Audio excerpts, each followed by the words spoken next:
Internal Revenue Service IRS Tax News. IRS highlights employer credits for businesses during Small Business Week. IR 2020-221, September 24th, 2020, Washington. During Small Business Week, there's a link to Small Business Week here. The Internal Revenue Service reminds business owners and self-employed individuals of the employer credits available to them during COVID-19. These credits were specially created to help small business owners during this unprecedented time.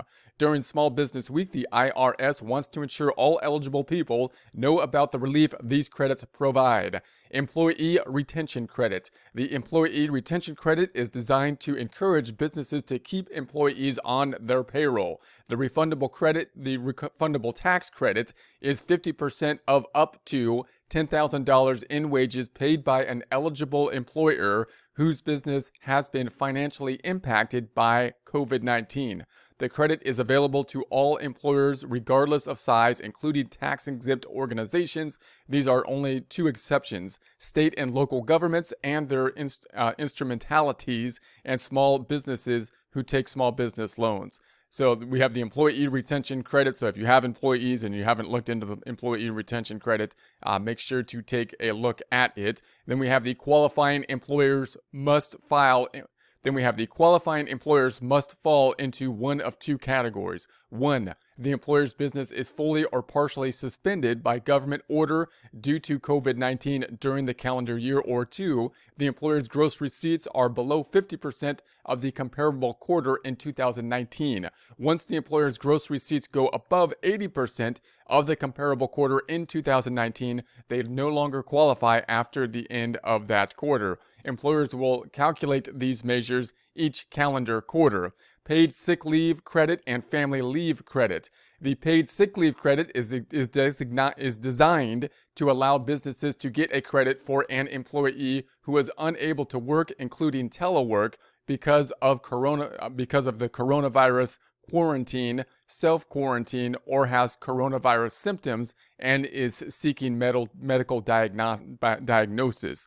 Those employees are entitled to paid sick leave for up to 10 days, up to 80 hours at the employee's regular rate of pay, up to $511 per day, and $5,110 in total. The employer can also receive the credit for employees who are unable to work due to caring for someone with coronavirus or caring for a child because the child's school or place of care is closed, or the paid child care provider is unavailable due to coronavirus.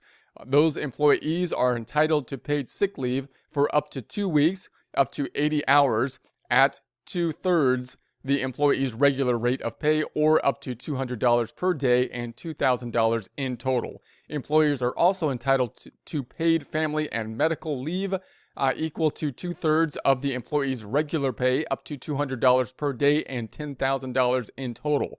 Up to 10 weeks of qualifying leave can be counted towards the family leave credit. Employers can be immediately reimbursed for the credit by reducing their required deposits of payroll taxes that have been withheld from the employee's wages by the amount of the credit.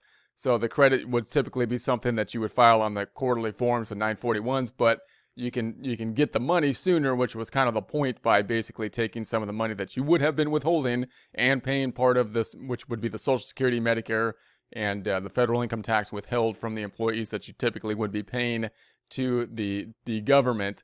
That can be used as part of the credit at that point, and then you'll take that into consideration when you create the tax returns in the 941s at the end of the quarter.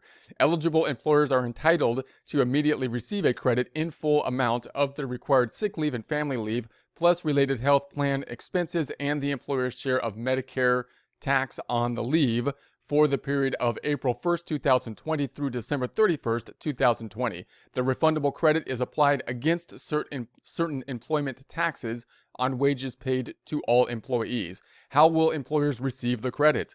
Employers can be immediately reimbursed for the credit by reducing their required deposit of payroll taxes that have been withheld from the employee's wages by the amount of the credit. So the amount of the credit you can reduce the amount of money that you would be paying the IRS in the form of payroll taxes, and then basically account for that When you do the quarterly taxes, there'll be a line item on there to basically account for it on the quarterly tax returns, the 941s. So eligible employers will report their total qualifying wages and related health insurance costs for each quarter on their quarterly employment tax returns, or Form 941, beginning with the second quarter. If the employer's employment tax deposits are not sufficient to cover the credit, the employer may receive an advance payment from the IRS by submitting Form 7200, Advance Payment of Employer Credit Due to COVID-19. There's a link to that form here. So it comes out of the deposits.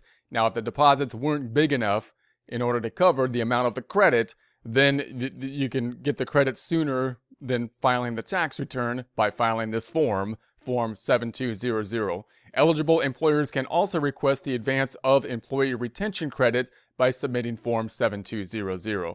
The IRS has also posted employee retention credit, frequently asked questions FAQs, and paid family leave, sick leave FAQs, frequently asked questions, that will help answer questions. Updates on the implementation of the employee retention credit and other information can be found on the coronavirus page at irs.gov. There's a link to those items here. There'll be a link to this in the description.